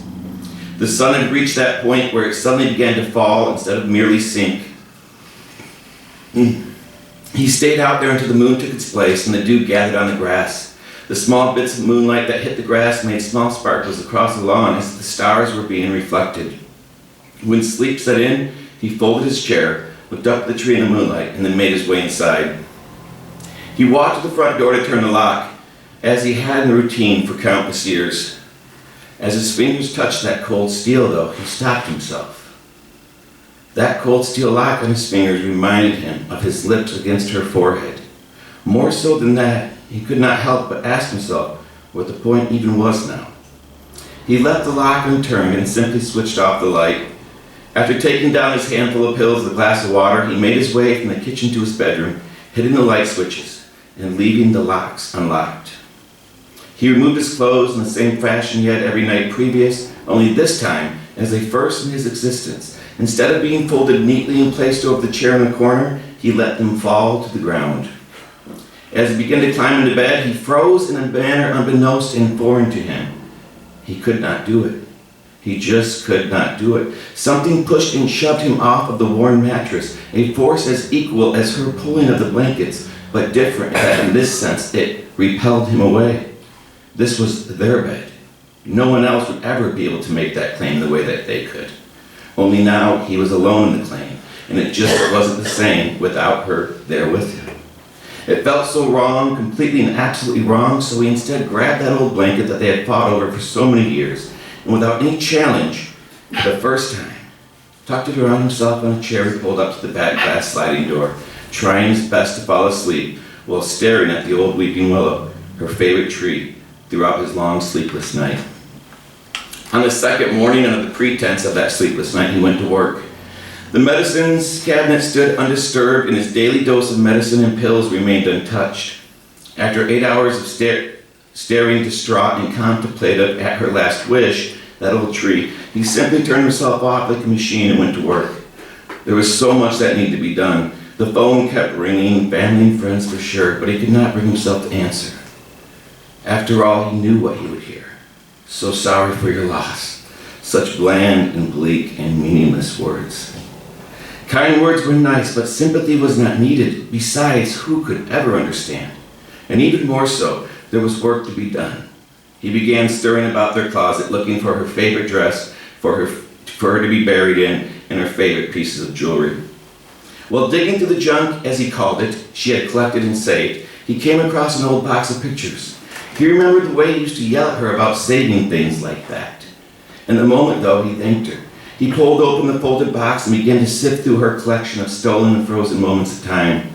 The first in the pile was a photo of her when she was 17. She had sent it to him when he was stationed in the war. Originally, he had started off talking to her sister, who was 2 years older, but when that great second war on an entire world stage set in, and he ignorantly and youthfully signed up, and the months passed, and she moved on to date James Bernstein from 2 blocks over, it was her sister, his eventual wife, who sent him a photo and kept up correspondence. It was funny seeing her in her youth, from all of those years ago. Even stranger was the way his own mind worked. She had become a conglomeration of herself in his mind's eye, always morphing and switching and blending between her younger self and how she looked a couple nights before. He had been there to bear witness to each wrinkle and scar and gray hair, but not until this moment, in her absence and thinking back, did he realize who she was upstairs in his brain. 49 years of a face fighting and competing for the prominence of memory. As thankful as he was, despite earlier protests, that she had kept those old photos, he was quickly reminded of their pointlessness as he rummaged deeper down into the collection and came across old black and white photos from his army days that she had kept against his knowledge. A smile passed his lips for a moment as he looked down and into the past. There he was, young and shirtless and fit, his arm around his old army pal Shorty, and between them some young Asian Pacific girl shirtless with her young and perky tits out. The smile on both of their faces like it was only yesterday. But still, the photo only proved his point. Who would care about or for these pictures anytime soon? If he was lucky, maybe his grandkids could recognize him despite the difference between himself now and the lean and fit and full head of hair man in the photo. But could they ever understand why him and Shorty were smiling? No, of course not. They would assume it was over the bare-chested girl between them and never be aware of the night before that, when they were awoken from sleep to the announcement of an attack, just to step out of their tent and watch as a mortar came tearing down directly towards them. Not knowing what to do, they embraced each other, preparing for death the only way they instinctively knew how to, with human contact. And then the bang that never came. The mortar was a dud. God Almighty, they were alive, and the smiles on their faces that next day, despite the girl between them, and necessary after their embrace the night before, was as genuine as life itself. But who would ever understand that? And what was the point of it all? He kept trying to still argue against her, but could not resist flipping through what she had saved, smiling and enjoying each memento. I wonder how Shorty has been, he thought to himself, trying to distance his thoughts. He never did try to find and track him down after the war. A friendship in times of war doesn't translate so well in times of peace. To hell with it, he thought, and threw the photos he had rummaged through back into the box before packing it back up. You can't save it all. He began to carry the box out to the side of the road, the first of many deposits on the exit of a life, but as he made his way across the lawn, his glance went downwards, and between the small crack in the lid of the cardboard flaps, her eyes from an old photo looked out and up and met his. He stopped in his tracks before turning around. Not now, I guess, but another day, and soon. I'm sorry, darling, maybe not now, but I have to soon, he spoke out loud to her. That night, he once again tried to sleep in their bed. He had been awake for a few days now, was exhausted and desperate for sleep. In a last-ditch effort, he stuffed her side with clothes she had worn that still held her scent, trying to shape her body under the covers. For a moment it worked, until he instinctively leaned in to give her a kiss in the forehead, and instead was greeted with a pillow stained with but a few remaining strands of her hair. The remnants of a life, the remnants of nearly 50 years. It became too much, and although he still had not cried, he once again resigned himself to the chair at the back glass door, another sleepless night staring at the old willow tree. It was a few days later that a summer storm passed through over that small old house. The old man simply followed his new routine, a sleepless night sitting in his reading chair by the back glass window, this time with that month's newest edition of National Geographic. He had been awake for so many days and nights now that sleep became almost imaginary to him. Tomorrow was the big day, the funeral. Outside, the wind blew with tremendous force and the rain came down in shingles. While reading, the lights inside the house flickered once and then twice more before all power was lost completely. The old man set aside his magazine before exerting all of his strength to lift himself from his chair to go and gather a few candles. He lit them, slid open the glass door in order to let in the sound and smell of the storm, and then sat back down and picked back up his magazine. You can't beat me, he thought and laughed to himself. Bring it on. Wash it away. Do your best. You can't touch me now. As he protested against life and the storm and God itself, reeling in desperation and anger over the loss of the only thing that mattered, he returned to trying to focus on the words of his magazine. Without knowledge or knowing, his eyes drooped as the storm raged, and for the first time in the days and nights since her passing, he fell asleep. Almost done. He awoke the next morning a bit baffled and unaware, with the strangeness of not knowing one had fallen asleep. Recollection of the night and the storm began to sink in, and he smiled to himself as the chirping of birds filled his ears and sunlight struck his skin, thinking, I got you again. I survived your storm again. But then he looked outside. His smile faded and his body hung, split in half and thrown down and discarded, with branches askew and broken and thrown and left scattered in pieces and shambled like the remnants of New Year's. The old willow lay flayed and fractured across the lawn. During the night, death had snuck back in and taken her. A bolt of lightning, despite all the other trees just a bit further out, found it necessary to strike her, taking her down and pulling out her roots to see the morning sun for the first time. As she came crashing down, she had taken the doghouse with her, shattering wooden planks and shingles to be tossed and thrown about in her own wreckage when she fell that night. In his awe and shock, his first thought was merely that she looked so much bigger, stretched out across the lawn. He stood silent, looking at her laid out bare and defenseless, invulnerable and in death for all to see. And then slowly, with no ability to control or stop, he began to sob. He fell to his knees and clenched his face and pulled at his skin as the tears flowed, and his face contorted to anything but human. He lost his breath and resorted to gasp as screams of anguish escaped not just his lips, but his very soul, yellowing and echoing from the burning of hellfire. His body slumped forward as his hands embraced the linoleum-tiled kitchen floor, the only support from complete surrender. And he sobbed. After wars and deaths and lives and children and grandbabies and a wife, after life, after her favorite tree and last living memory, and all he had done and all he had seen, he was left sobbing on the kitchen floor. He knew not what to do. For once, routine had gone out the window. He was left confused and speechless and utterly hopeless. All he was sure of now was that the day had begun. Time was still going, and now he had 2 funerals to deal with.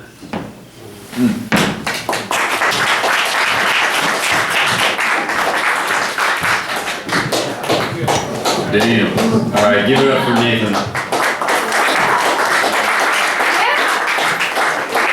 Tonight? Yeah. Yeah. All right. So, a couple things. One, Creative Alliance has a magazine that we put out mostly yearly called Voices, and it's a collaborative magazine between artists and writers, and we currently have a call out for entries. So if you're interested in collaborating with another artist of some kind or a writer of some kind, the art doesn't have to be just 2 or 3D art, it could also be fiber art or filmmaking, or sky's the limit. Please send an email to cavoicesflint@gmail.com. That's cavoicesflint@gmail.com. The other announcement I think I'll remember in a minute. So with that, I'll give you a caption. Okay, sure. Okay, cool. That's pretty sweet. I get a caption. It's fun like you did. What I'm going to share with you today is kind of similar in the same bucket as like Nathan's stuff. By the way, that was beautiful. Yeah. And I think you should write more short stories. Yeah.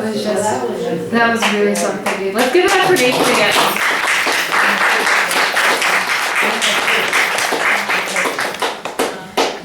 So what I'm going to read and share with you today is from a project that I've been working on off and on for the last few years and got the most of done between January and May of this year, and I'm currently revisiting. So I'm going to read 1 or 2 or maybe 3 excerpts depending on gauging the level of interest. So this part, the main character of the story is Chelsea. It would take forever to explain this thing, so I'm just going to read these isolated.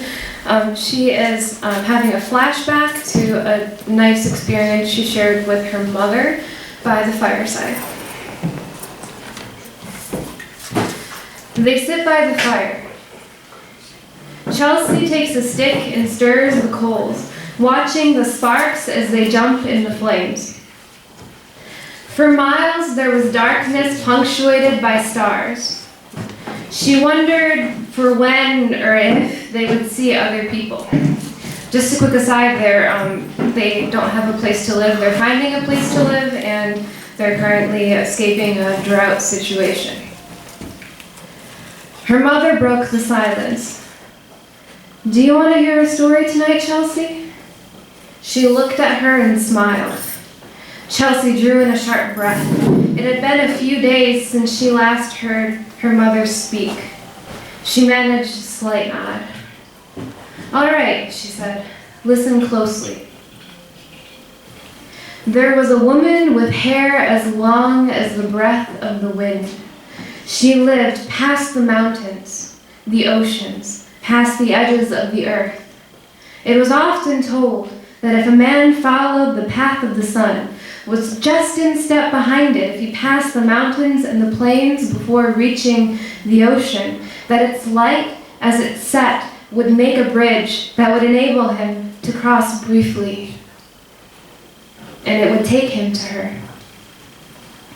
But it would not be so easy, for this is not the ways of the world. And so the man went one day. He said goodbye to his people and ran across the lands, through the mountain passes, just a few steps behind the golden sun. He crossed the plains as the sun moved, and crossed the ocean as the sun set, making a beautiful band of a golden bridge. This bridge carried him to the ends of the earth. At the edge, he saw the waters falling off and wondered how he would get to the lady with the hair. She stopped for a minute, pausing briefly. She looked as if she was gathering strength. She mustered a deep breath and then continued. Then he heard a voice singing, a golden voice, thick with sorrow. He looked up and saw her, Aurora, the lady with the hair on a cloud, singing and brushing her hair, which curled and twisted behind her for miles and miles, turning shades of green and purple and red and gold. He called out to her, "My lady," and waved his arms wildly. She did not respond. Her mother waved her arms wildly as she said this, and Chelsea giggled. He frowned. "To the lady of the ever-changing hair," he yelled, but again, she did not respond. He grunted and shook his fists. There had to be some way to get her attention, her mother continued. He looked to his right and saw a fish jumping out of the water. He reached out and grabbed it, then held it up in the air, struggling as it flopped around. "My lady," he said, "I have brought you this gift in hopes that it will do you good." But still, she did not respond. Chelsea hugged her knees and sighed. "What I would give to eat a fish," her mother said with her, "to swim like a fish." He sat there on the edge of the earth, not knowing what he should do. For a time, he sat there and wept. But as time passed, he realized she was still there, still singing. He looked up at her and listened to her sing, listened for the words. He realized he was the first of any man from his land to listen to both. His realization caused him to shed a tear of joy because he found the sight so beautiful. At this she turned, slightly startled, for in her emotive state she was now exposed. She looked over and noticed that she really had her daughter's attention now. The stick had left her hand absent-mindedly, and half of it was in the coals. The fire had spread to it and began to move closer toward her daughter's hand. "Chelsea!" she said, startled, and moved to push the stick. Chelsea looked down and saw the fire close to her hand. She screamed and withdrew it. It fell to the ground. Her mother stood quickly, removed her skirts, and kicked it into the fire. She sat down, relieved, and brushed her daughter's shoulder. "Don't forget your surroundings, dear," she said. "It's a beautiful story. Stories are meant to be lost in, but if you let yourself move too far in, you lose everything. The story dies, and you wake up, and life has moved on without you. You're left in a fixed point in time, trying to recover it and make up for what you lost, always just that much further behind everyone else around you who kept moving forward. She turned and placed her forehead to her daughter's. Don't lose yourself in the stories anymore. Listen, enjoy, but don't get lost. You may not find your way back. Chelsea moved back, her eyes downcast. Some part of this hurt her, but she couldn't explain it. Her mother looked away up at the skies. Her eyes took a soft, dreamy look to them. There are times for stories, beautiful times, alive, stories meant to be shared with loved ones. And stories are meant also for times like these, to keep your mind off of the present. I used to share stories with your father. There were nights where we would sit and stoke the fire and laugh and look at the stars. He would have his arm around me and we would be wrapped in a blanket. Some nights we would make trips out just for those stars and for the stories. We would spin whatever we could out of whatever we had. She looked at her. The time for stories, for me, has waned. I will share with you the last of what I have. You may take them, only if you promise never to delve into them without a way back. For if you are lost in them, you may never return. But if you journey and make your way back here sound, and you remember them, then my stories will be my greatest gift to you. So treasure them dearly. One day, you may find them of greater use to you than you had intended. And with that, her mother receded into herself and once again stared into the fire. She looked at her, though, and she saw her mother's eyes moving, busy, lost in the very thing she warned her against.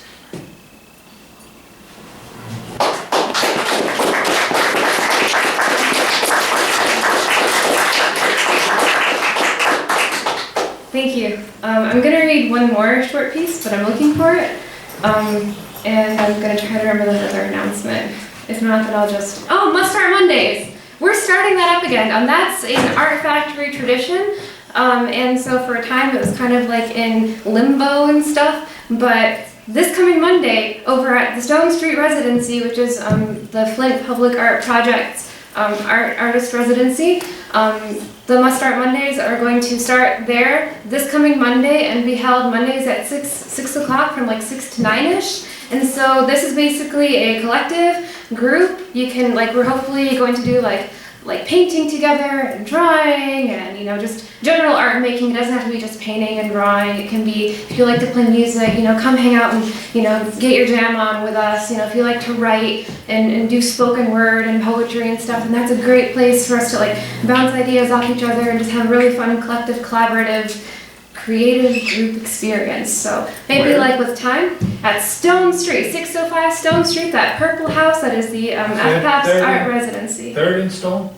I'm sorry? Third and Stone? University. Yes. University. University? Yeah, on University and Stone. So it's on that corner. It's the purple house. And across from the one that has like the lights in the windows at night, that's the Spencer House. And we would like to thank the Public Art Project for providing the Stone Street Residency space. That is a space that is open for community artists and writers and creatives to collaborate and make community creative things happen. So please let's give them a really quick hand.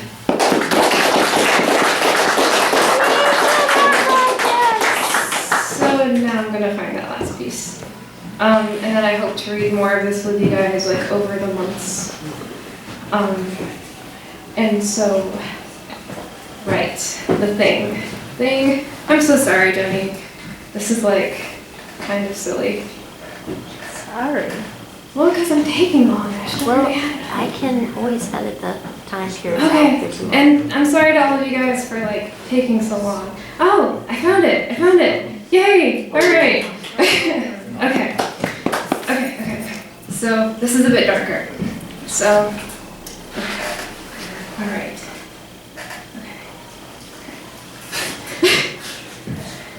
And suddenly her eyes adjust to the dark and she barely makes out the outline of her own hand. It's dark. She looks out outside and sees the sun starting to set. Something moves in the back of the cave, rustles, scatters a stone. It sounds big. She freezes. She gets goose flesh and fear floods her chest. She turns her neck slightly, squints to try to make out an outline in the darkness further back in the cave where light can't hit. Nothing. Fear drops in the pit of her stomach. A cold sweat breaks out over her forehead. The sounds shift, and it sounds like it's getting closer. She looks around wildly, hoping it hasn't spotted her yet if it can see. Something stirs back there, and it sends a slight draft and gust of wind towards the front of the cave. Towards her blows a slight breeze and lifts her hair, bringing with it a smell of something that sends another wave of goose flesh over her, a rattling, a deep intake of breath that sounds like a hiss. This isn't good. She looks around. The walls of this cave are ridged. She's too far away from the entrance, and she doesn't know if this creature can handle light. Besides, it's still dark out. It's too late to run. She needs to hide and wait for it to pass. She looks for a space where she can hide. She presses herself deep into a ridge of the cave wall, curls up, and hoping it won't see her. The rustling continued. It grew louder, hairier, sharper, and the cave suddenly grew 10 shades colder. She tried to keep herself still and motionless, but she couldn't help it. Peek out with one eye to see if she could see it. This thing that made sounds she had never heard before, that intrigued her, that moved her curiosity. They say, "Don't look," and you look. They say, "Don't move," and you move. They say, "Turn around and go before it's too late," but you stay. And what happens afterward makes you wonder if you should have listened after all. And there's no guarantee that you'll survive. She knows this. There's a rule book deep in her, the laws of nature and the force of chaos, the whirlwind threatening to tear its pages up and devour it whole, soaking the dry paper with its saliva, with the pages firmly in the grip of its teeth, both crisp and mulched and paper mache. And she has to choose between the two, constantly, a balancing act. Directed, but sometimes failing, because sometimes these things choose to go about their thing anyway. She can't help but look, though inside of her there's another force screaming not to. It's dark, shreds of light piercing through, and the air grows still and thick, like there's something clawing that's trying to fill every pore and orifice, something sensing the air, trying to get a feel for the surroundings. She peeks an eye open, and for a moment, all she sees is darkness, the kind like trying to stare through a cup of coffee, but all you see is black. And then suddenly a loud, hoary sound roars in her ears, a scuttling, hushed and hurried, but loud, a large something but made of thousands. It sounds like one large body and a multitude of smaller ones, both at the same time. And it's coming upon her quickly. Something subtly darker, some object darts past, huge, passes by the crevice, over the crack, blurring her vision.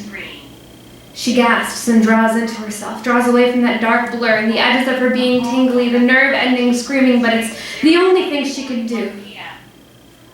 And then the sound stops. She doesn't see it, but she feels it turning its neck. Now is the time to hold your breath. For several long, girthed, sturdy seconds, the closest thing to truth she'll ever encounter in this phase of her life, there is a silence so thick and so dead that it presses into the hollow of her throat and nestles there. And in that moment, she wants to die, in that depression in the cave, away from everything and everyone. It grabs hold of her and cradles her in its hollow arm and whispers false words of comfort when all it wants to do is constrict, so far away that not even the memory of her mother's face can reach her. And then it speaks, the thing, but it makes a sound unlike any she's ever heard before, and the sound of it, rushing and hollow, breaks through everything like a white noise, sending static before her eyes, buzzing in her ears, and it shakes her awake and pulls at her eyelids, and when she opens them, she realizes a long tendril has wrapped itself around her waist and pulls her out of the crack with a force that lurches her gut.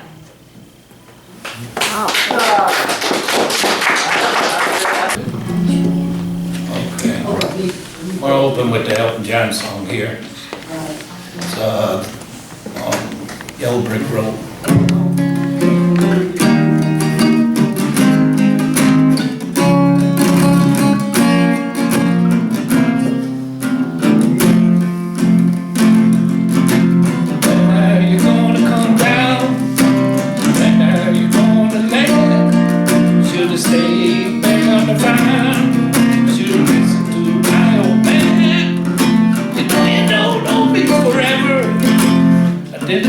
up with you. I'm not a present for your friends to open. This boy's too young to be singing the blues. Yeah, right there.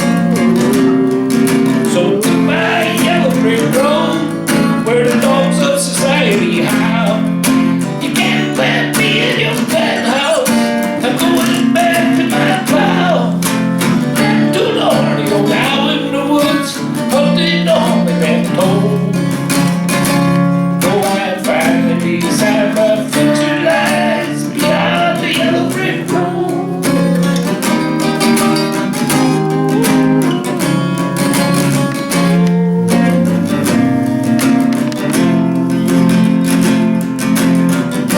What do you think you do there?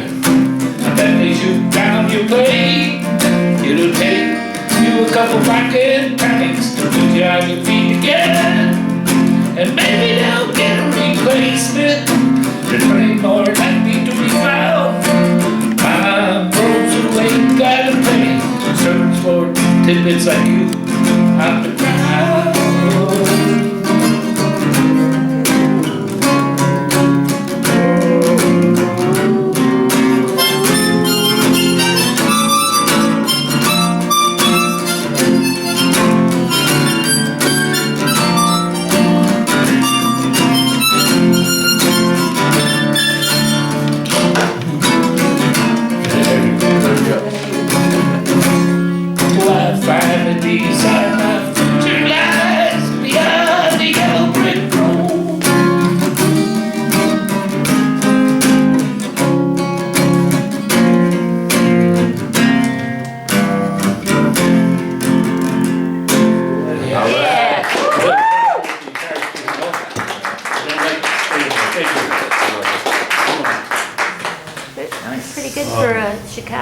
The son of a Chicago cop. Yeah.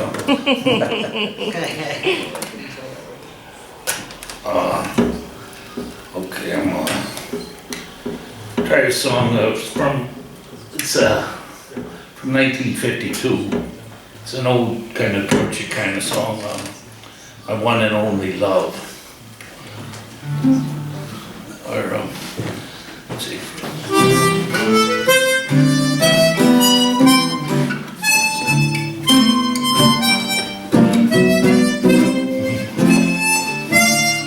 Try this again.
Whenever I speak, tells me that you are my own. You fill my lonely heart with such desire. Every kiss you give sets my soul on fire. I give myself in sweet surrender. My one and only love.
This one's called Killing Me Softly.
song.